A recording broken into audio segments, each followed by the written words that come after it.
All right. Well, I think that we can go ahead and get started. Welcome to our webinar this morning.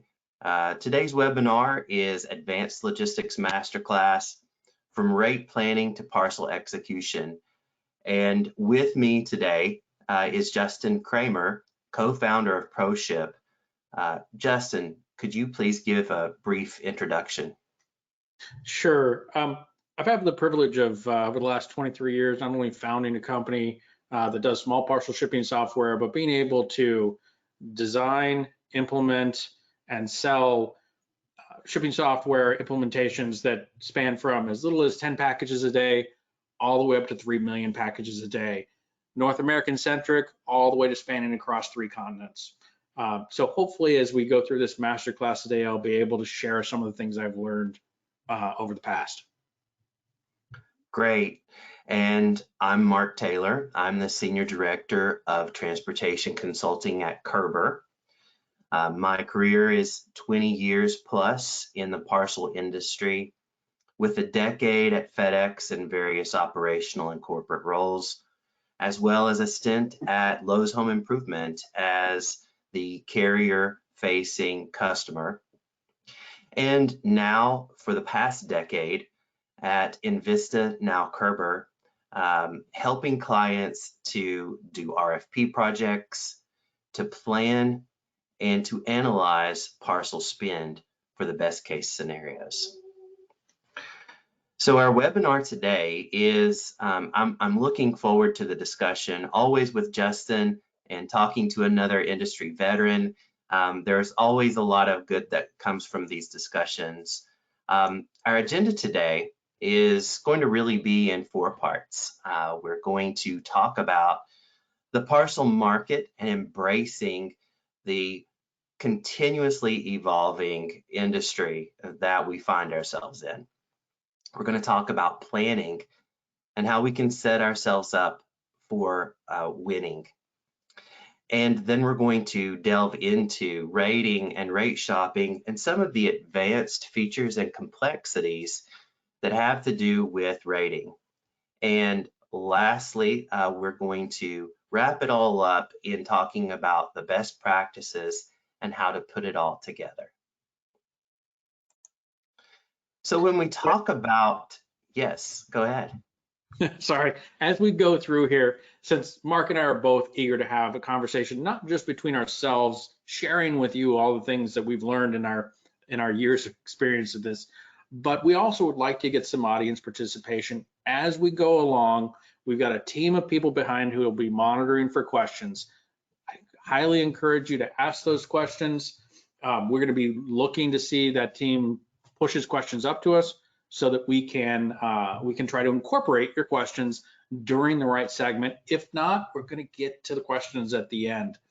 But in this case, let's go right back to what we wanted to focus on, which is, well, the one thing that's constant in the logistics world, and that is change in the market.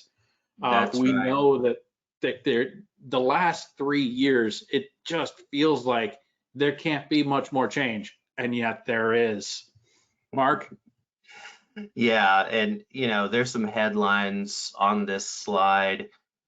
Really constantly, we're staying up to date with what the carriers change, what big players like Amazon do, and just looking at how the carriers are changing with the winds in the industry.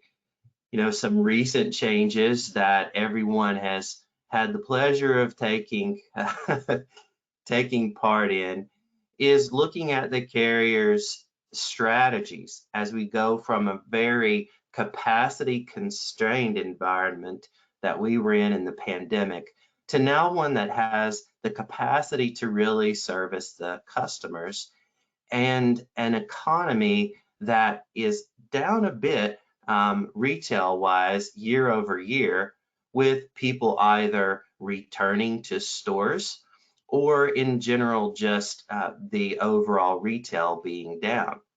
So e-commerce volume in the parcel networks overall is down year over year, and we've certainly see that play out in how the carriers are reacting. We've seen UPS, US Postal Service, bring out its Ground Advantage program, which a lot of shippers are taking advantage of.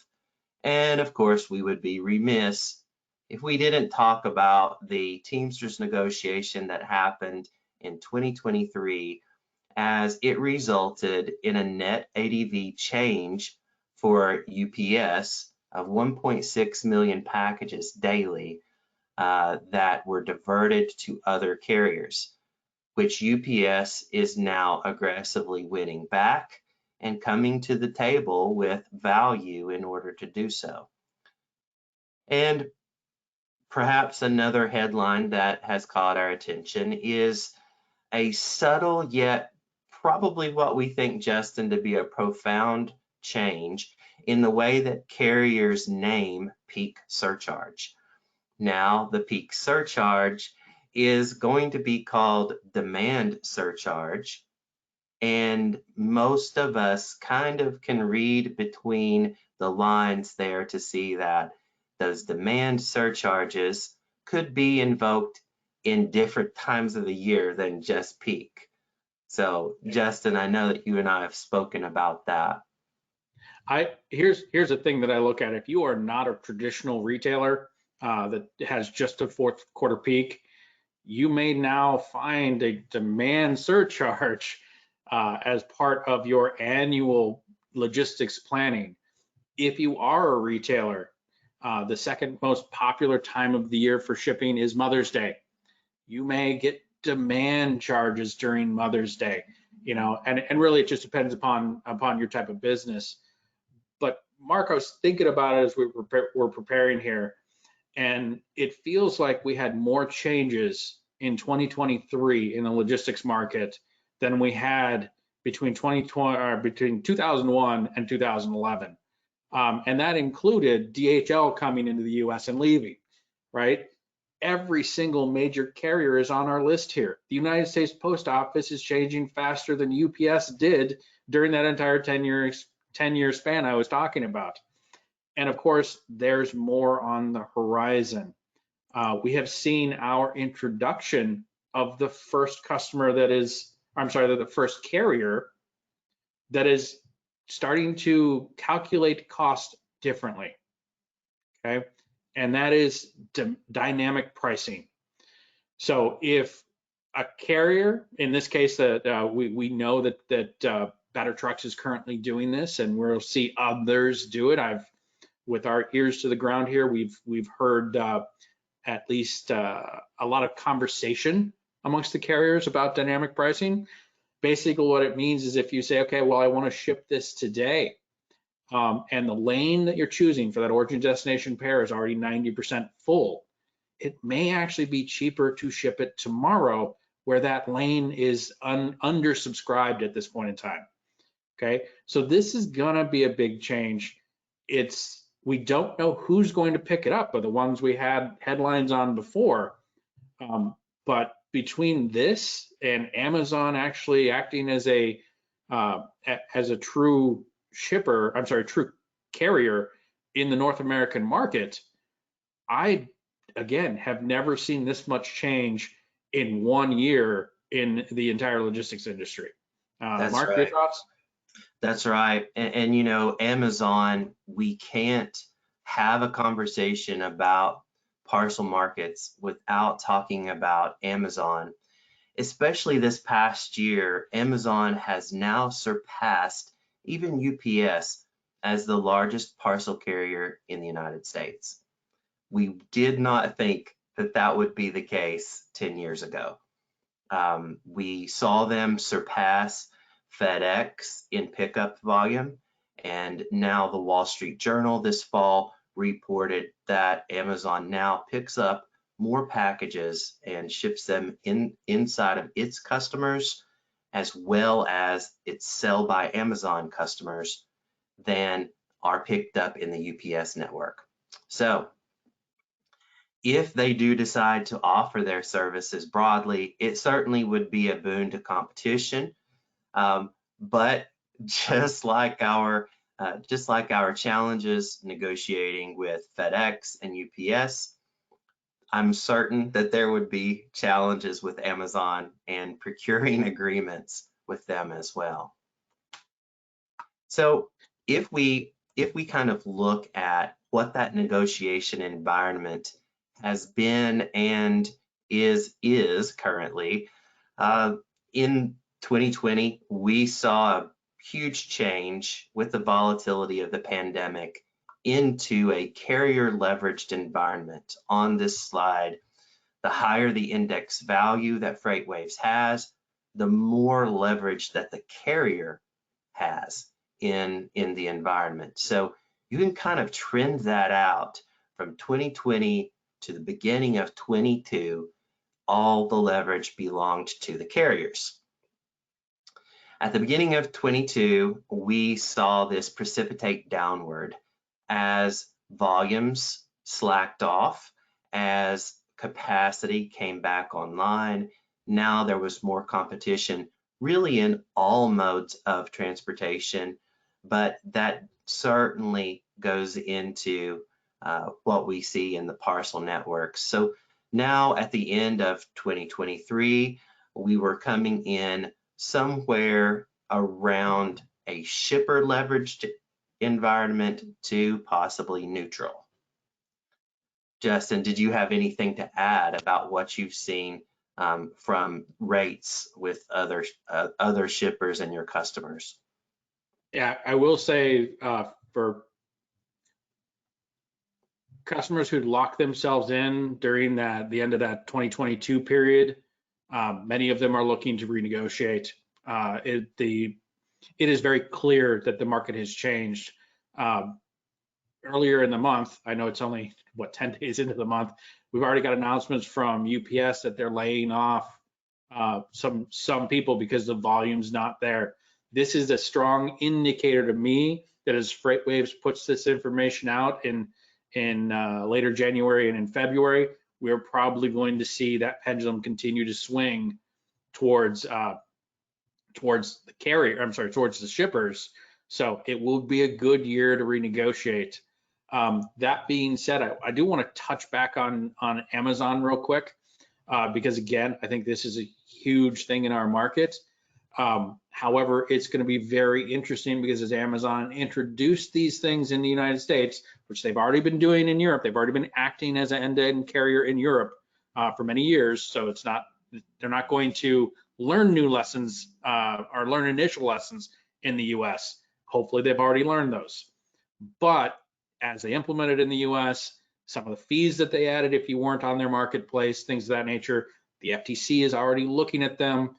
Not sure if this is part of the, I think it's like 16 AGs and the FTC are already looking into or have sued Amazon for monopolistic practices. We'll see how that comes out. We all know that the Microsoft anti-monopoly lawsuits took almost a decade.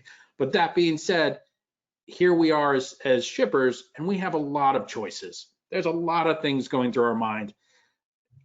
You know, at the beginning of the pandemic, everybody was going diversify, diversify, diversify, and we were picking up any carrier with capacity that was available. But now we would like to say rationalize, rationalize, rationalize. That doesn't mean you go back to a single carrier. I don't think anybody would do that because of the volatility in the market. You never know when a lane is going to be unavailable to you. You never know when a carrier may be completely unavailable to you. But we can't just add carriers for the sake of adding carriers. We need a way to measure and determine which carriers are good for us. So we put our heads together and we've pulled a bunch of different experts and things of that nature. But we went ahead and we said, hey, you know what? There's really about 8 risk factors we care about as we look at the broader market. Flexibility, technology, capacity, coverage, customer experience, cost model, weight, and tenure. So if you were to take these, and of course, if you're doing your own model here, replace those as you need to. But you can see here how when we polled associates and other experts in the industry, this is how each area kind of mapped out in our opinion.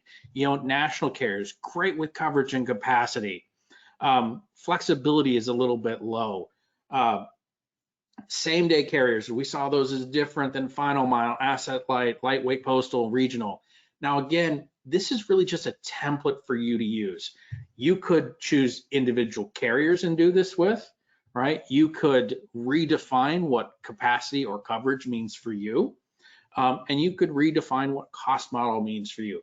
But the idea here is that we really do want to see, we really did want to put some type of a modeling component in the market so that logistics folks could have something other than a good feel or just, hey, they offered me a better price. All right. Well, that might not be good if they don't actually have the appropriate customer experience for you.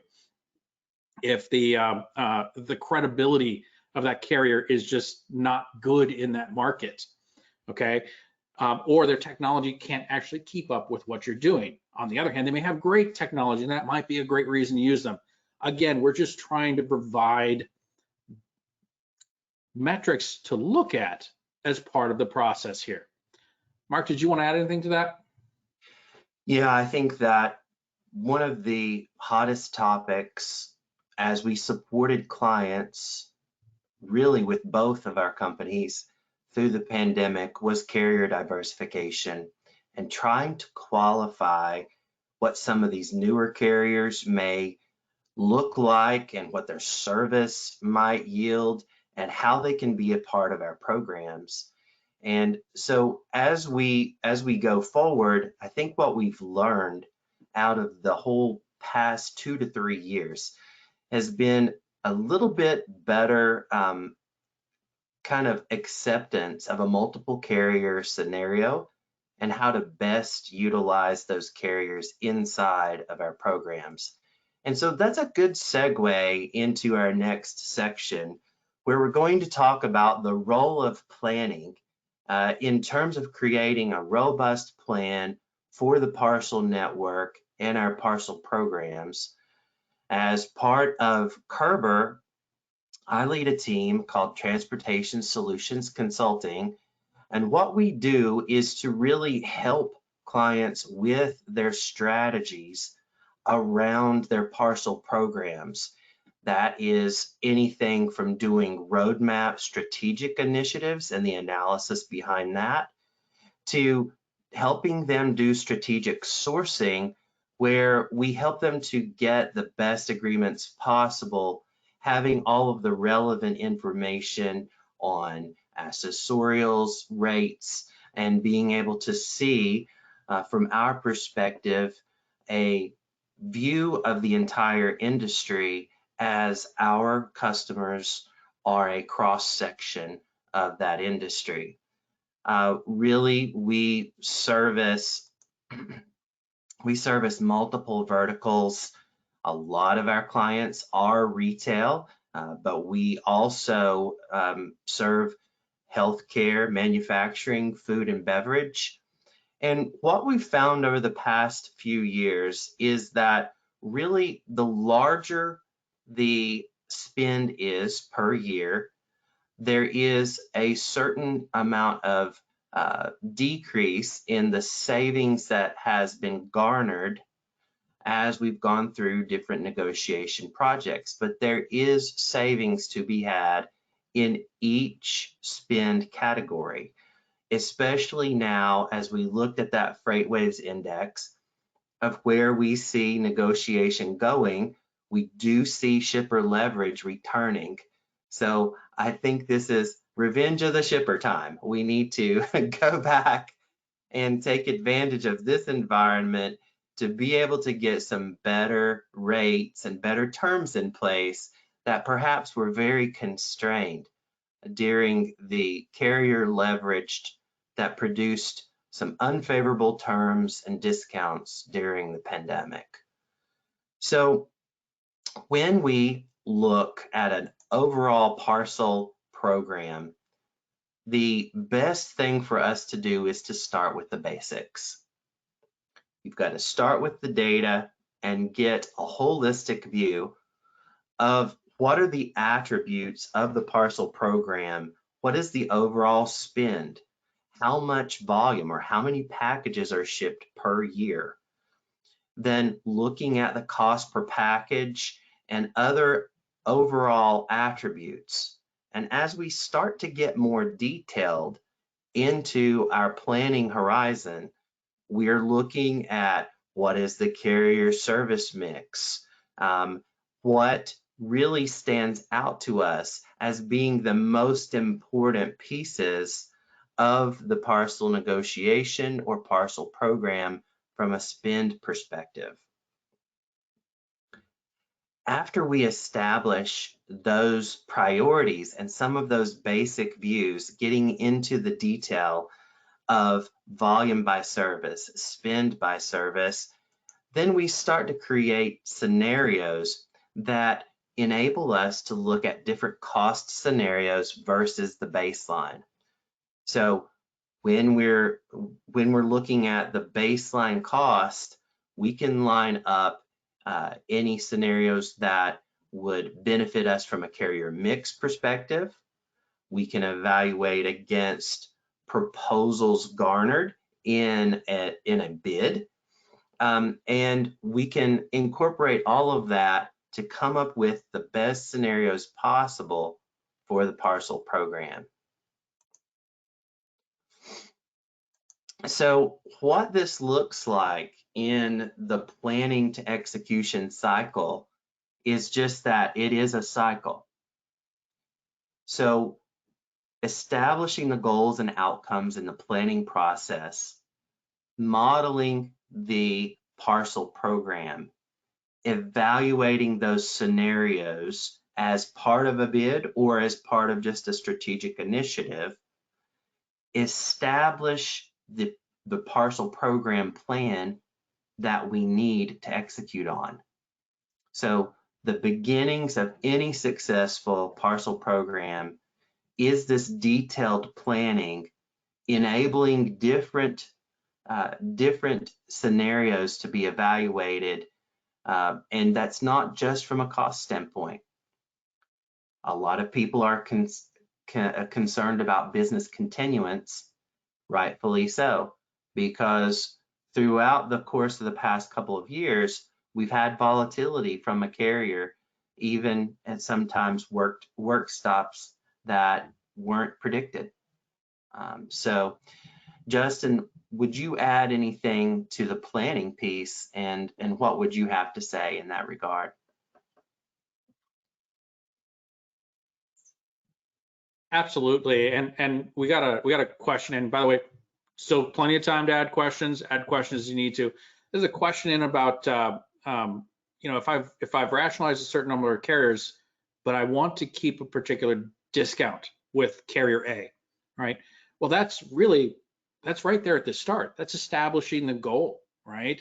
So being able to take this into that portion of it and say, okay, well, we want to have $10,000 a day go to this carrier, or we want to have something of that nature.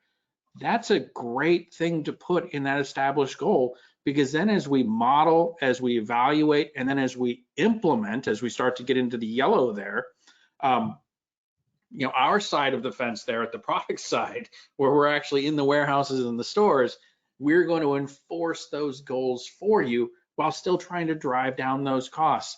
And because it's funny, as I look at this, if this thing were on a whiteboard, I would be drawing off ramps of this all over the place. Well, more on ramps, because we'd need to we need to pull in all of the chaos that we talked about at the beginning, because understanding that chaos and having some plans as to how we're going to model them into our goals is going to be really important. And then having this stuff come back and then react. And Mark, I know when we first were going through this, you and I were talking about there's kind of a little shortcut, right? As we get through, as we actually execute and evaluate, we may find that the market has changed. And so we may shortcut and change some of the parameters on which the execution piece works in order to actually still achieve our end goals. So yeah, I've got plenty to add to this, and it all stems around this core circular action. Yes, and as much as it may hurt us to say, this is an iterative process. This is a continuous process. We can't just negotiate once every 3 years and say, done. Let's put this on the shelf for 3 years and not examine it.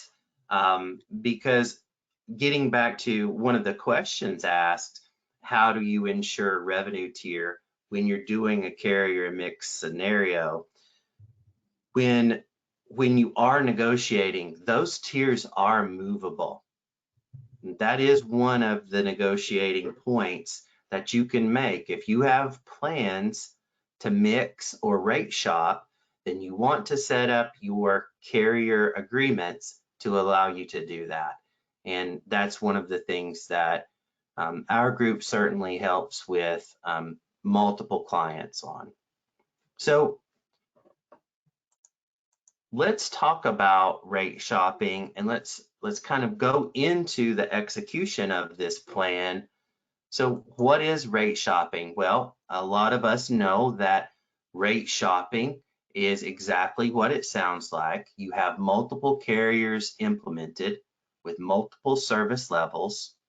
Rate shopping is finding the best carrier service to make the customer commitment at the lowest cost.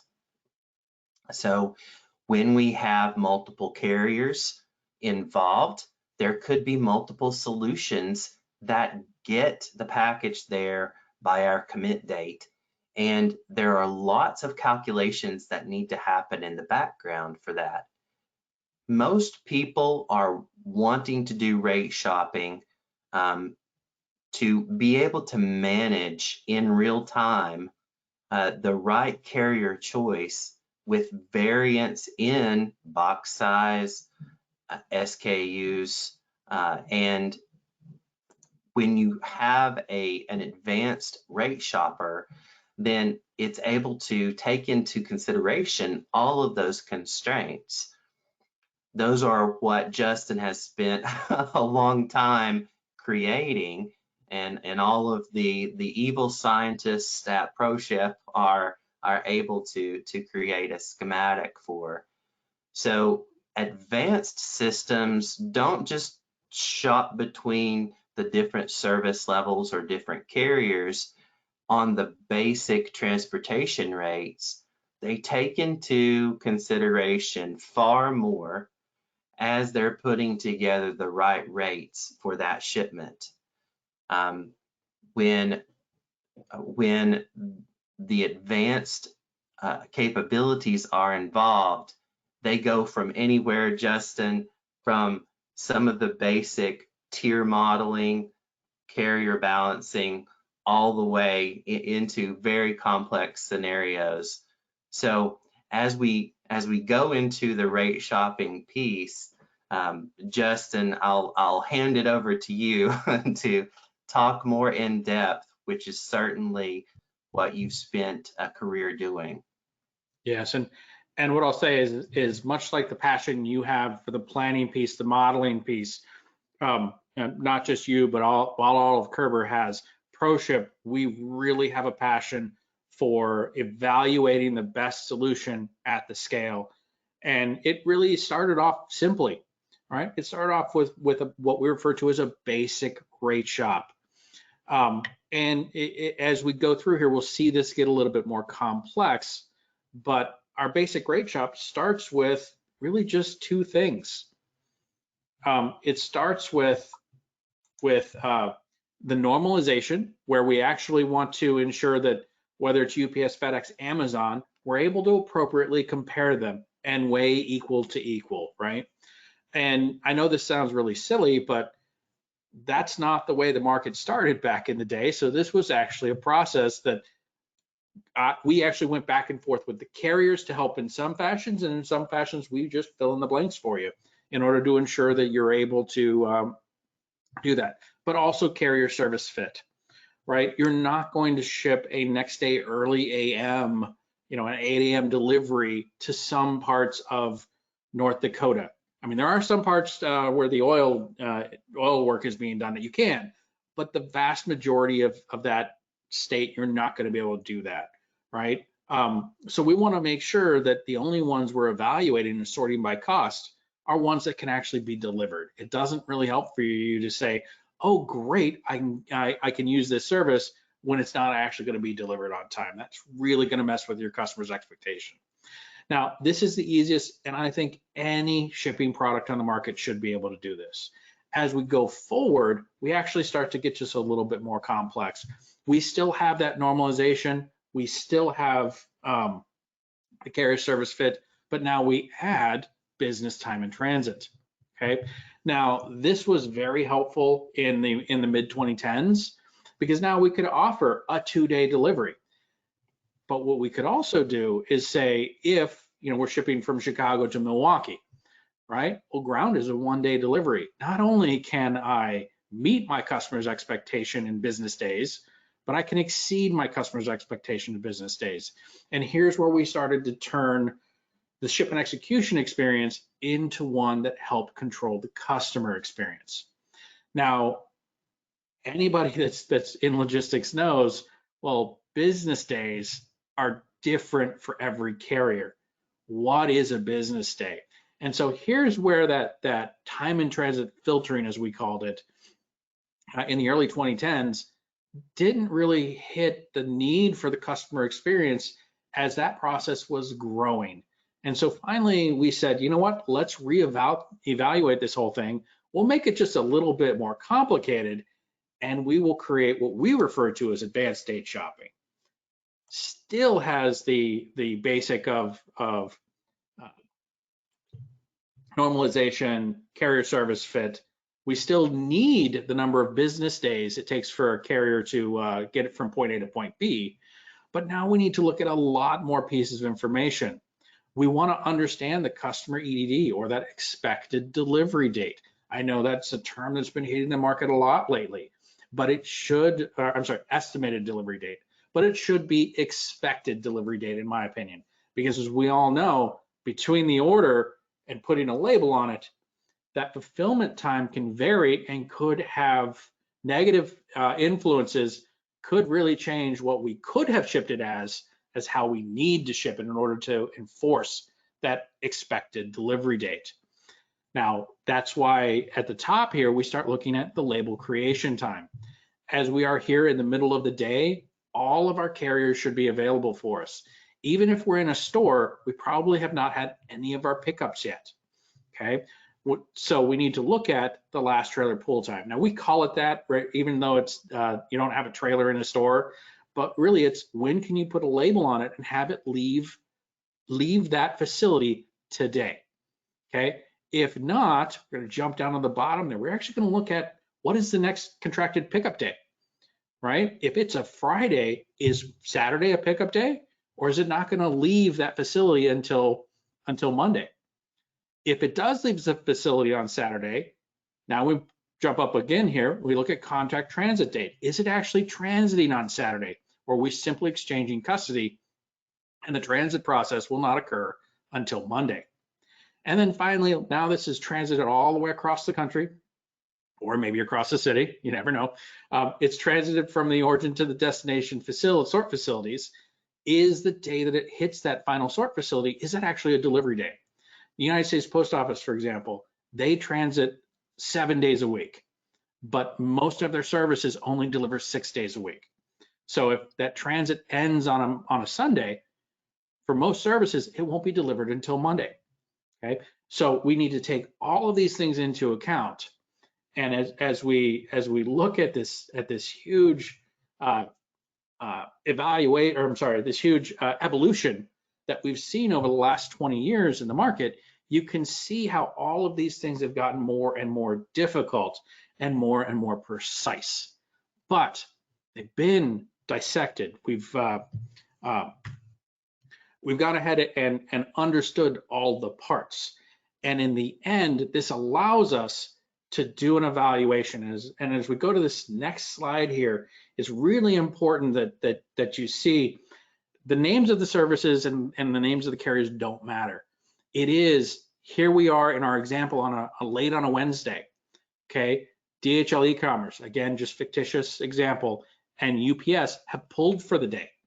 So we know they won't leave until tomorrow, which is Thursday in this example.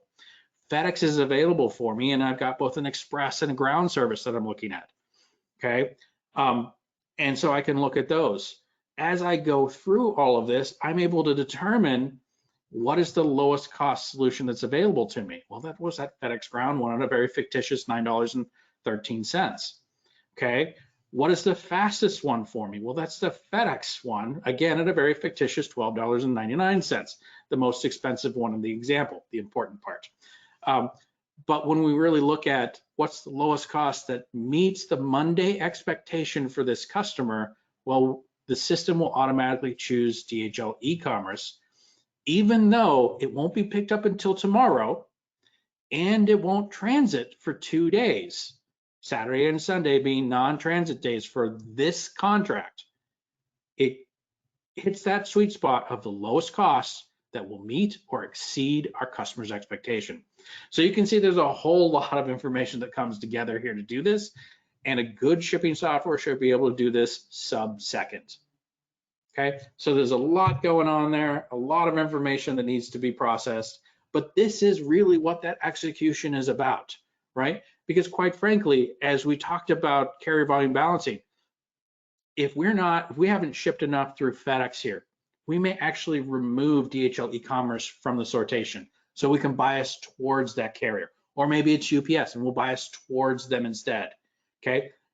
In some cases, and this is what we saw a little bit more during the pandemic, we could only put so many counts of packages. Now we're not talking just the overall revenue influence, but we're talking about the counts.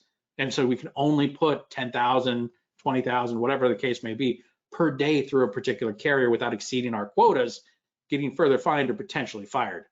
So carrier volume balancing can hit one side or the other.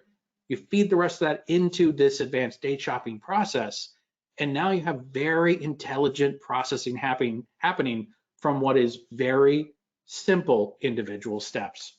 So with that, I've talked a lot about complexity. Let's move on.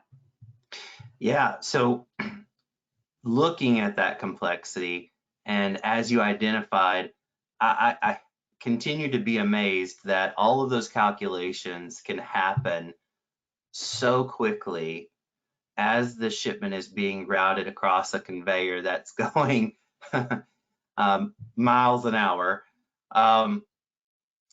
throughout the course of the shipping and shipment execution. You know, I would imagine that computer capacity and computing power has had to rise to the challenge as well as you've gone through that couple decade picture of going from a simple rate shop to where you are now.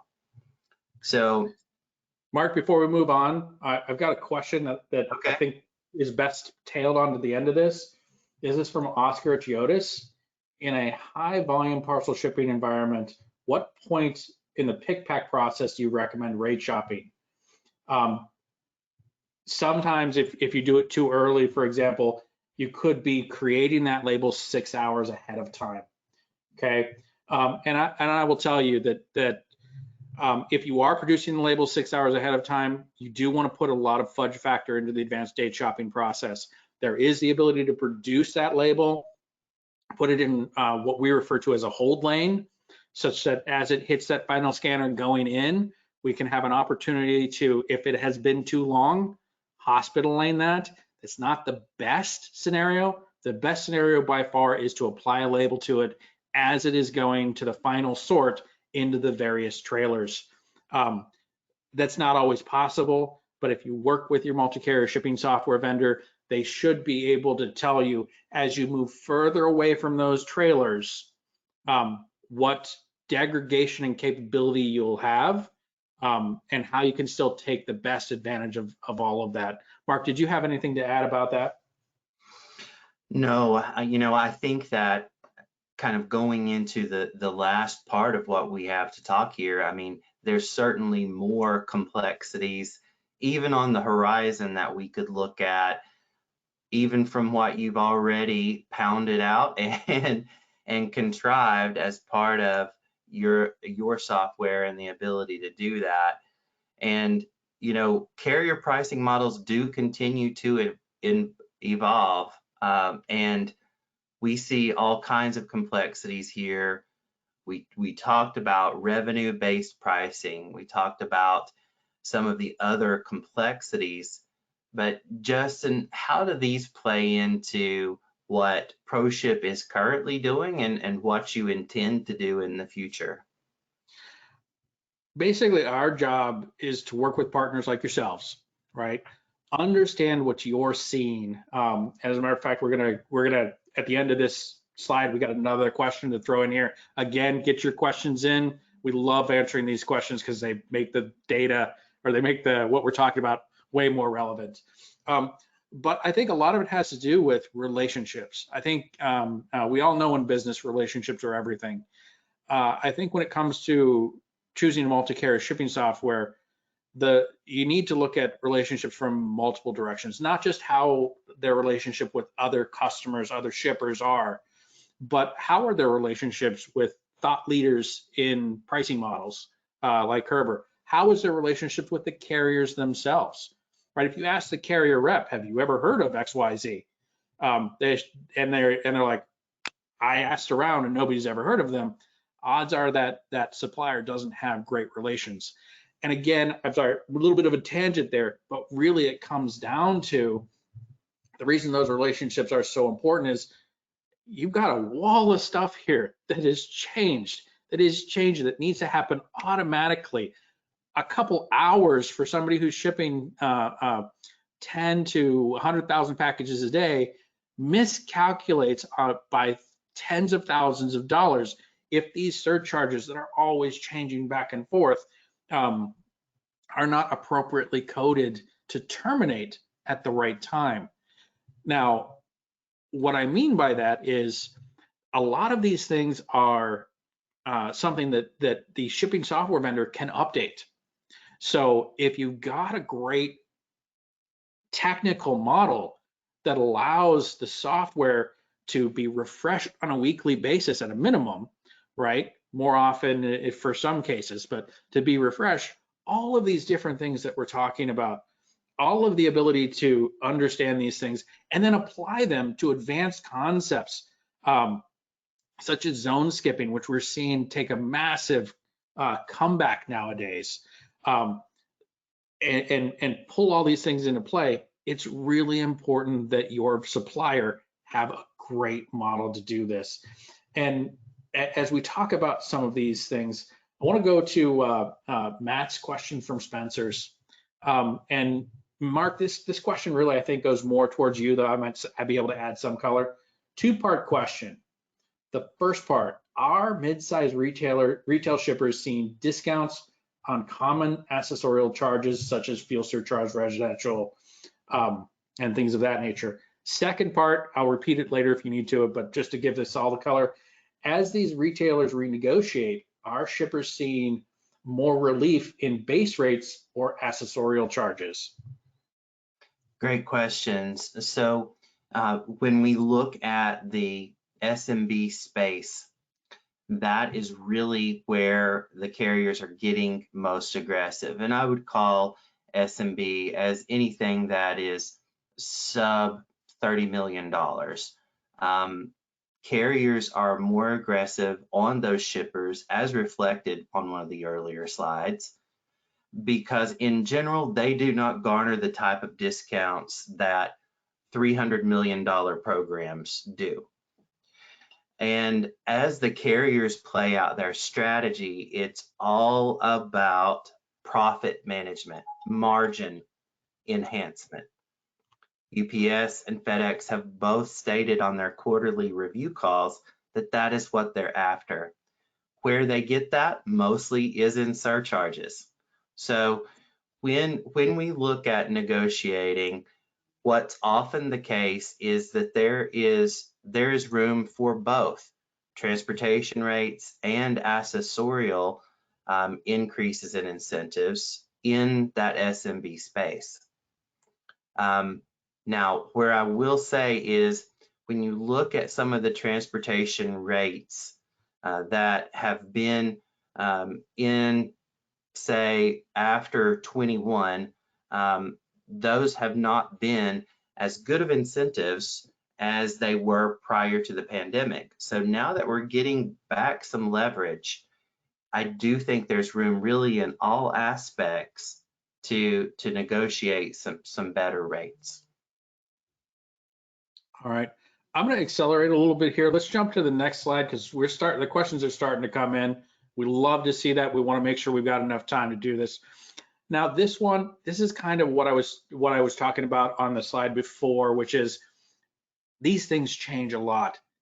Some of them can change weekly, such as fuel surcharge. Routing guides can change even more frequently than that. And peak season surcharge, or demand charges as we're going to call them in the future, these have the ability to change on any day of the week, up, down, or eliminated then. But the most important thing is, especially going back to Geodis's question earlier, right, is where in the process do you actually execute these? And it is near impossible to execute them at end of line, which is the most advantageous, if it's going to take 5 seconds to actually go through all these processes and select the appropriate winner.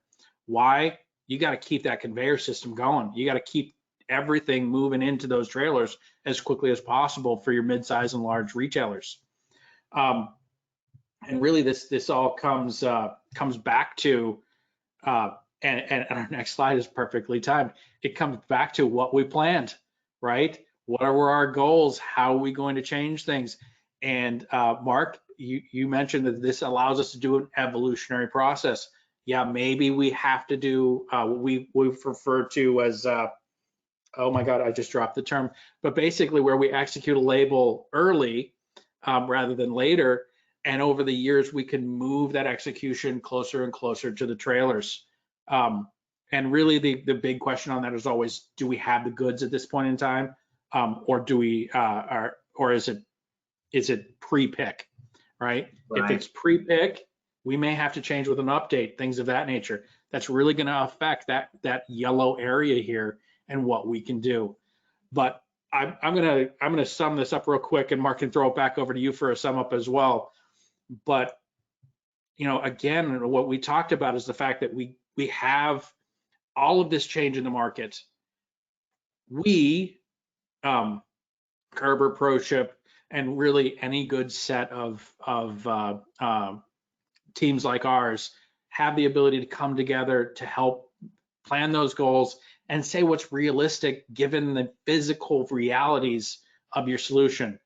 Mark's team and the like have the ability to model all of that to see how does that actually affect, right? One of the things that has always struck me is customers are say, if I lose my discount with carrier A, my overall logistics spend is going to go up. That's a fear. A model can prove it out, okay? If the reality is that carrier B is actually offering you that much better cost for the same service reality, maybe it's just fine letting carrier A move up into the next discount tier, okay? But that's where modeling can help, and then ProShip can execute. So embrace change, let's plan it out, and then let's execute, which we've got down here as rate shop. Mark? Yeah, and because this is iterative, we want to get feedback on how we've executed that now goes back into our next phase of planning. So this is a continuous loop of improvement.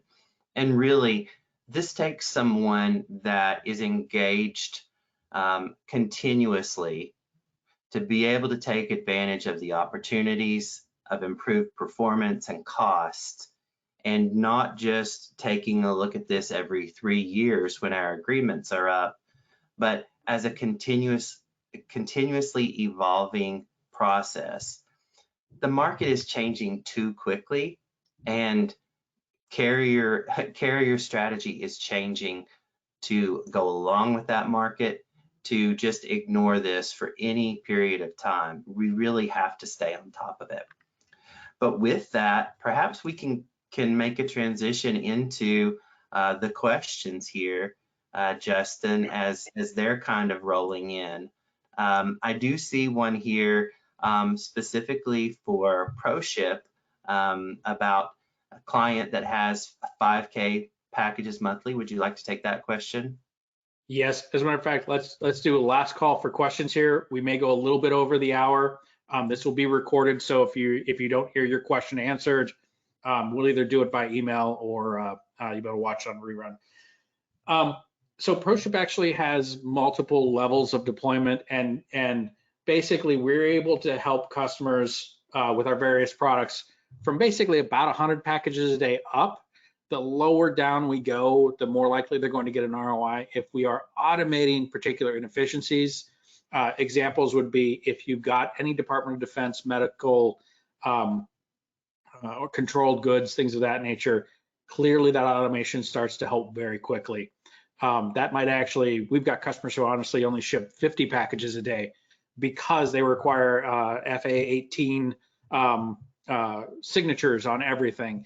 And that requires pulling of data from various ports of the enterprise stack. So yes, 5K is well within our sweet spot, but we have products that will go all the way down to 100 a day based upon the actual automation need.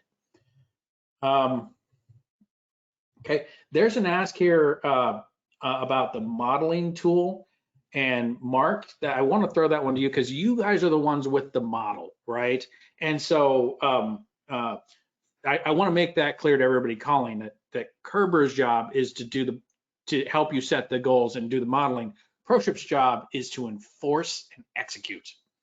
Yes, and we are willing and able to model any parcel program for the scenarios that we mentioned, looking at carrier diversity and mix and coming up with the best case scenarios, up to and including helping to negotiate with the carriers and provide the analytical support behind an RFP process.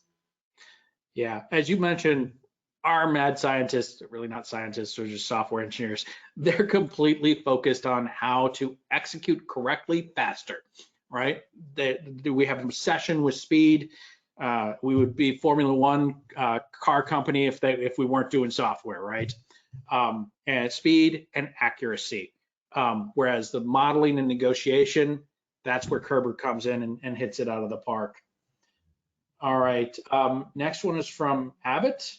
An ERP system that sends deliveries to 3PLs, and those 3PLs are executing on their behalf. They want to do rate shopping. How can they achieve that without knowing what boxes are planned to be used by the 3PL? Now, the implication here is that these 3PLs are getting a lot of dim weighting, right? That is that if you put a feather in a foot by foot by foot box, it is not going to ship based on its physical weight. It's going to ship on what we call dimensional weight, or the minimum weight that size box will be charged at because of the volume that it takes. Okay, so first, my question to you would be: are you getting a lot of dim weight charges from those providers? If you're not, well, then it's not going to be a huge problem. If you are getting a lot of dim weight dividers, then dim weight charges, then there might be some operational communication between the two of you. Now, we do partner with not dimensionalizers. Sorry, cartonization. There we go. We do partner with cartonization partners. So where if you tell us what boxes that 3PL has available, as part of it, we can return back. It's going to cost you $29.06 to use box size G for this package. So this entire process goes underneath underneath what we refer to as DSV, or dropship vendor, and it is something that we do a lot. And yes, much like the question whether I do, front of line versus end of line shipping, front of line before I actually have the goods, end of line right before I actually go onto the trailer. This is also one where there is varied capabilities depending upon how much control you have over your 3PLs or your vendors, if you will. Great conversation we would love to have with you. I could literally talk for another hour about what's possible, but really it comes down to how well will those individual vendors work with you in order to keep those dim weights down.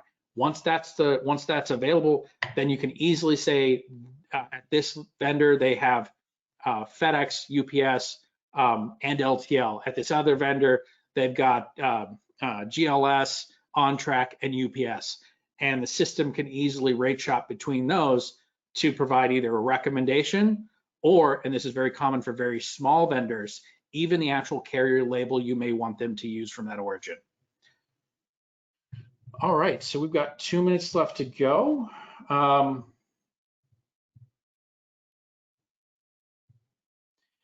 there was a follow-up on that. If we are doing front of line shipping, when you actually execute a shipment, you get the tracking number, you get the label. We can, again, ship to hold that, just like we talked about with that front of line shipping.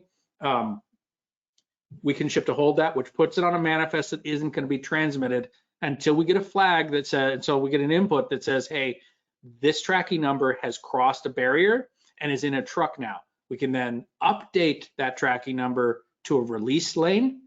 And so now when we do a standard closeout for that location, all of the tracking numbers that are in the release lane will be transmitted to the carrier. Okay. Again, lots more nuances and details to go along with that. If you've got questions, please hit up our website, ask questions. We've got a chat bot.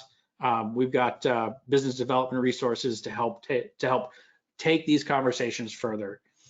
With that, Mark, let you have the final word. Yeah, Justin, I just really want to thank you for the partnership on today's webinar and really throughout our business dealings. I really appreciate the ProShip team and you being part of our webinar today. Thank you for sharing your insights. And thank you, audience, for hanging in there with us to talk about some of these complexities and opportunities.